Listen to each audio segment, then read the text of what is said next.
Você sabe o que é construtivismo russo? Mas, espera aí, o que esse cartaz do Obama tem a ver com construtivismo? Se liga só. Por volta do século XIX, estava rolando a Segunda Revolução Industrial. O crescimento rápido e a expansão de países como Alemanha, Inglaterra e França colaborou com o estabelecimento de um clima de tensão, e na Primeira Guerra Mundial, o governo russo czarista era conhecido pelo autoritarismo, deixando pouco espaço para o liberalismo econômico. Você já sabe onde isso vai parar, né? O povo foi pra rua protestar. Todo mundo insatisfeito com o governo injusto do czar. Ah, e foi todo mundo protestar mesmo, viu? Tanto pobre quanto rico. Mas aí os burgueses foram reclamar da estagnação econômica e já os trabalhadores foram protestar das condições horríveis de trabalho.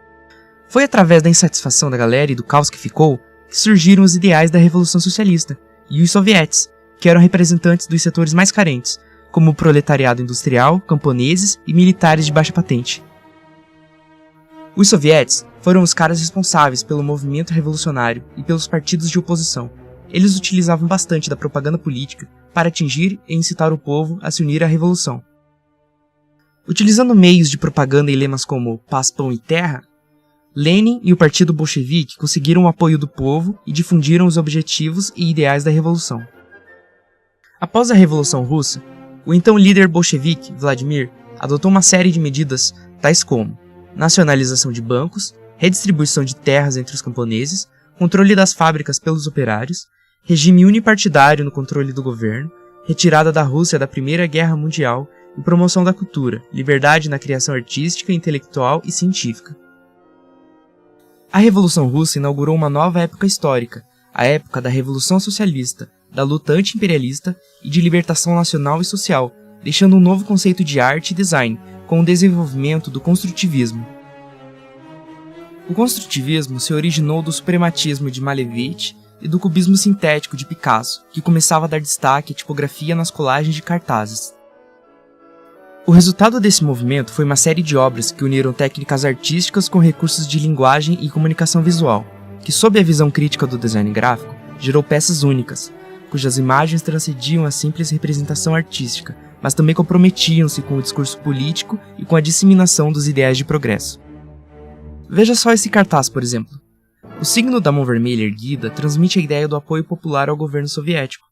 O gesto de erguer a mão em solidariedade, associado à frase convocando as massas a aderirem aos ideais socialistas, mostram claramente um exemplo de peça gráfica utilizada na doutrinação das massas. O principal artista deste movimento foi L. Sitsky, que defendia a criação e utilização de novas formas de tipografia, explorando o comportamento visual diferenciado criado a partir da junção de tipos vinculados à Revolução. Suas criações e cartazes são os melhores exemplos estéticos da época. Em um cartaz construtivista, é possível identificar elementos visuais que vão desde elementos geométricos simples, experimentos tipográficos, utilização de cores primárias, fotomontagens e a utilização de palavras-chave, todos em associação com temas políticos. O famoso cartaz Books, criado por Alexander Otinka em 1924, foi desenvolvido para promover os programas de disseminação da cultura e educação entre camponeses e proletariado. Sua tipografia simples, sem serifa e de forte impacto expressa a frase "livros para todas as áreas de conhecimento". Os tipos dispostos de forma dinâmica e favorecidos por um alto contraste das cores que compõem o fundo facilitam e permitem a interpretação da mensagem até mesmo por aqueles com baixo grau de alfabetização, pois o ângulo e o posicionamento dos elementos remetendo à figura de um megafone e a utilização da figura feminina evidenciava que todos os setores poderiam ter acesso à educação. Apesar de ter sido um movimento breve, é inegável a contribuição do construtivismo para as vanguardas artísticas que surgiriam na década de 30, e muitos dos ensinamentos e recursos gráficos utilizados pelos artistas construtivistas continuam sendo referência atualmente. Este cartaz é um exemplo de um dos primeiros cartazes criados com essas influências, para a abertura da exposição da Bauhaus de 1923. Mas e agora? Será que o movimento ainda influencia alguma coisa? E aquele cartaz do Obama lá do começo? O que um cartaz tão recente tem a ver com um movimento que aconteceu há várias décadas atrás? Eu te digo que tem tudo a ver.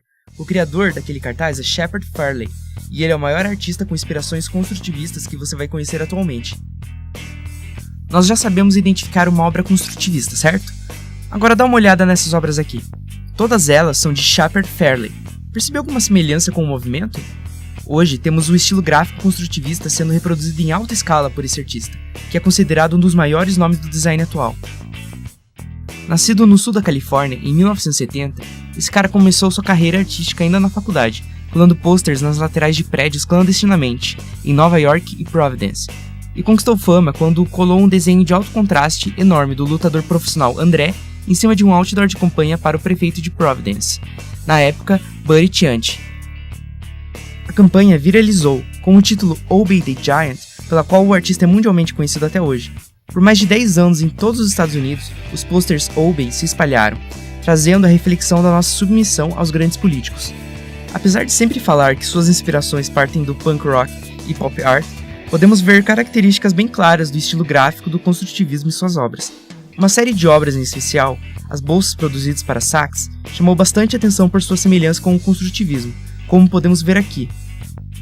Sem nenhuma sombra de dúvidas, Shepard Fairey é um dos nomes mais conhecidos da atualidade, e ainda iremos ouvir muito falar desse cara, já que ele continua ativamente com seu trabalho, causando polêmica por onde passa, com suas obras de teor ativista. Ah, e não esquece de curtir, compartilhar com seus amigos e comentar aqui embaixo. Semana que vem a gente vai abrir a nossa placa de 100 mil inscritos pra gente ver o que tem dentro, beleza? Até semana que vem!